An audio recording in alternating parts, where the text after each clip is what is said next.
Good morning, Diane in Denmark here. We are making a fresh start for 2025, and today we are taking a little look back at my morning routine from 2019. Now, hubby and I, a lot of changes since then. We are now empty nesters, downsizing. We will be making a fresh start in the city. So I wanted to walk you through how it looked back then. I've got two major changes. And I'm also going to give you some practical tips of how you can freshen up your morning routine, whatever your stage of life. If you're ready for that, let's dive in. Diane in Denmark here. I really don't like getting up these dark mornings. But anyway, I thought I would take you along my little morning routine and show you how I keep it hygge, nice and cozy. First of all, obviously get out of bed, hopefully when the alarm goes off. Pull back the duvet so I can let the bed air until my morning routine is done. So anyway, let's go and grab some coffee. Right, I can smell the coffee from here. I always have the coffee machine set up the night before so we can just come down and grab a cup of coffee from my favourite mug. And also I have these LED candles from IKEA. These are the ones with a timer on them. So it's really nice. You can set them up and they will switch on at the same time every day. And I have these ones coming on very early in the morning. So whoever comes down to breakfast first is met with a nice Hygge light. Okay, I'm going to grab my coffee and quickly head down and reboot the laundry. Sometimes I put a load of laundry on at night before I go to bed and put it on the timer function, and other times I just throw a load in the morning. But anyway, the last part of my laundry is normally putting it on for a spin, and then I go off and I'll do the rest of my morning routine, you know, having my shower while that finishes off. So let me go and do that. So I'm in the bathroom and got my coffee here with me. I've lit the candles because I like to keep it as dark as possible in here in the morning. I could put on the main light, but if I do that, it's too much for me in the morning. So I like to have my shower by candlelight, and then I can get on with my hair and makeup. That'll be the next stage after this. So let me get into the shower and I'll have a wee sing-song.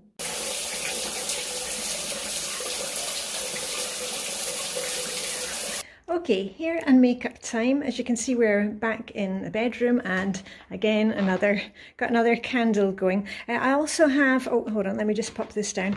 I also have my jewellery ready for the day. I look at my outfit the day before as part of my morning routine when I'm putting away laundry. So I always have my outfit ready to go in the morning as soon as I'm out of the shower. And I don't know if you can hear in the background, I've got the windows open. I like to keep the windows open in the morning, give the place a good air. So anyway, I'm going to get on with a very simple blow dry of my hair and get some makeup on. It takes about 5 minutes, and then I will get some breakfast.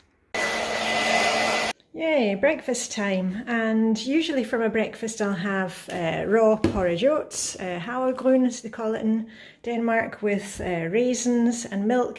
And if I'm going down for a very early morning dip, you know, I'm a winter bather, I swim naked all year round in the Danish sea. Quite often I'll take my breakfast with me, or maybe I'll make up some scrambled eggs and I take those in a thermos to eat down at the sea. And after breakfast is eaten, everybody puts their stuff in the dishwasher and we'll get that running, and then I will get on with finishing my LOL, my load of laundry for the day. So I get the wet stuff hung up. We don't have a tumble dryer, so I dry from one day to the next. The dry stuff, I spend a few minutes folding it, and if anything needs ironed, and I always have my music going. I've got a little portable speaker from B&O, I love that. And then this all goes upstairs. I just put it into the kids' rooms. They put everything away themselves, and I look at my outfit for tomorrow, and that's basically it with my laundry. When I've finished my laundry, I'm putting away in our bedroom, you know, I put my things away, and that's the time that I look at my outfit for the next day, and I pull everything out and put it on a hook on the back of my door, what I'm planning to wear. And that's also the time that I'll make the bed. The bed has now aired, and I just pull the sheets back again, smooth everything out, and it looks nice and neat. And then of course I head into the bathroom because I've got to brush my teeth. And if you know the Flylady system, there's something called Swish and Swipe for your bathroom. It just keeps it looking nice. You just do a quick wipe down of the flat surfaces in your bathroom, put away anything that you have pulled out and been using, and give the toilet a quick swish out. What I do in our house is I rotate the bathroom, so I'll do the main bathroom one day, and then the next day I'll do the guest bathroom, which is on the main floor. So that's how it works for me. But what about that dishwasher? We haven't got to that yet, so let's roll the dishwasher. And as soon as the dishwasher is finished running, I get it unloaded straight into the drawers here. This is where we keep all our kitchen stuff. And what I do with plates is, as soon as they come out of the dishwasher, instead of putting them back in here, I actually set up the table for dinner, and that just saves me a little step. There's no point in taking all this stuff out of the dishwasher, putting it into the drawers, and then taking it out again. So that's just a little quick step for me. That's basically my morning routine. I don't have any zone cleaning in there or decluttering. My morning routine are the things that I have to get done every day just to keep me on an even keel, just to keep things running. I keep it short and sweet. And also at the weekend, I may do things in a different order, I may do things at a different time, but the main thing is that I have my list and I just get everything checked off. So for example, during the week, I'm usually getting out of bed 6:15, 6:30 in the morning. And the weekends, sometimes I'll sit in bed with a cup of coffee reading, maybe until 9 o'clock. And at the weekend, maybe I'll have my breakfast first, and then I'll hit the shower and get dressed. It really doesn't matter. The main thing is that I've got my list and I get all of them checked off. So the timing isn't important for me at the weekend, or the order. Just try and make it as hoodly as possible for you, because it's just something that we have to do, and if we can make it more enjoyable, we'll actually get it done. Yeah, well, wasn't that fun to have a little look back? Some things have not changed. Still got the same coffee cup from 5 years ago. And the main thing that I'm taking away from this video is that my morning routine really hasn't changed that much. There were two major things that have changed. And as I said, I've got tips for you on how to keep it current to your situation. I've also got ideas for you, whether you're retired or homeschooling, new baby. Anyway, the two major things for me, if you've been following me a while on my videos, you'll know that I'm no longer eating breakfast.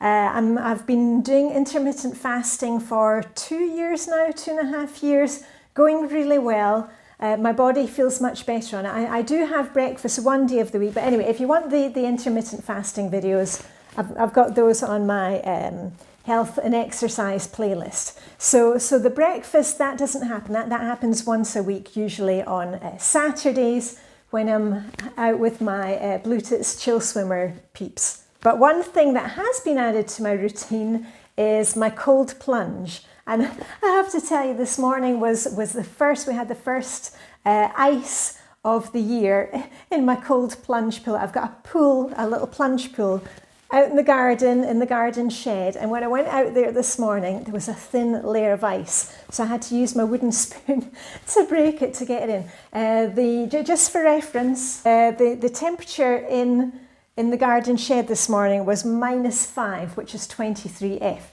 So anyway, I'm still going strong with my cold plunge routine. Again, if you want more information about that, it's on the health playlist. And a couple of other things that kind of stood out to me is seeing my home in 2019. I have decluttered a lot more. Also, even the clothes that I'm wearing. Actually, this sweater is from 2019, so that's still going strong. But I've also minimalised the number of colours that I have in my colourful capsule wardrobe. If you want ideas on that, see my Dressing Your Truth playlist. But I did want to give you some ideas for yours.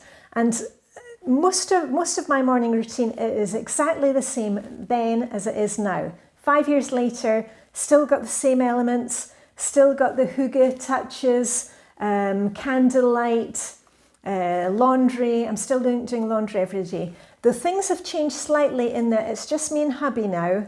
So I'm not doing the same amount of laundry, but I found out quite quickly after the kids moved out, they've got apartments in town, that it's more helpful for me to do laundry every day than be doing it, excuse me, every other day. And what I mean by that is I'm not actually physically maybe putting on a load of laundry, but I'm doing one stage of laundry every day. So that could be ironing some shirts or blouses. I may be putting on a load of laundry. I may be folding and put away laundry. I may be doing some little mending tasks.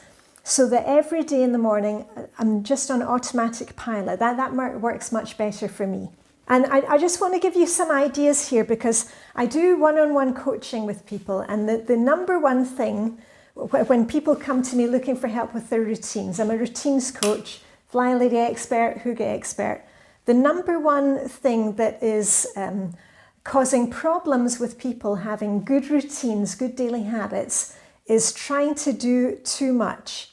And what I mean by that is often clients will come to me and I'll ask about their morning routine, their evening routine, and they show me this huge long list of things that they're trying to do. And you know what happens? None of it happens, because when we see that huge list, we either dig our heels in or it feels overwhelming. And my advice to you, as I've been saying for years and years and years, is go for three things that really make a difference in your day.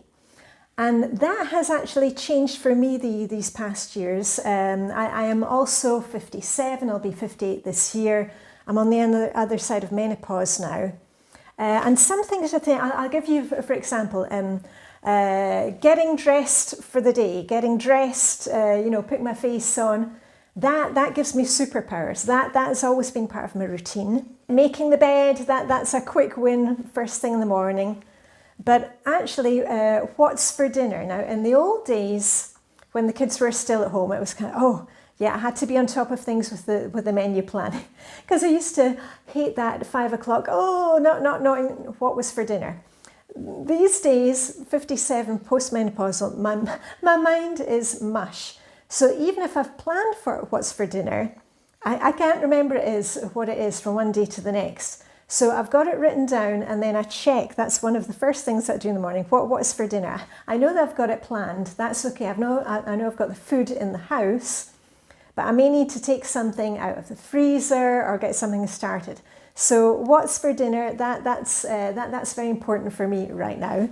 But maybe for you, the most important things are taking your medications first thing. Like my brother, he has to take a tablet first thing in the morning before he can move on and have his breakfast. Maybe that's important to you. Maybe you also want to make the bed. Maybe it's important for you to write in your gratitude journal. Maybe that starts off your day. So choose 3 things that are absolutely paramount that you need to get done. Not necessarily things that you want to get done, but you'll see that once you've got those 3 things done, then you can start moving forward. And I've got a ton of videos on my Flylady Refresher series where I show you what's important for you, whether you are working at home, whether you are in the home, perhaps you are a carer, retired, homeschooling, teleworking, vis-a-vis if you are leaving the home, if you're a shift worker. And also I would say to you, do not get too caught up in having the perfect morning routine or evening routine, especially if you are in any of the situations that I've just mentioned. Retired, a carer, homeschooler, shift worker. What I would advise you to do is to work on a list of daily things that you need to get done. That'll probably be more than 3 things, but have them written down, because whatever your situation, whenever you don't know what to do, you've got it written down somewhere, whether that is an app, a little planner, whether that is a list on your telephone.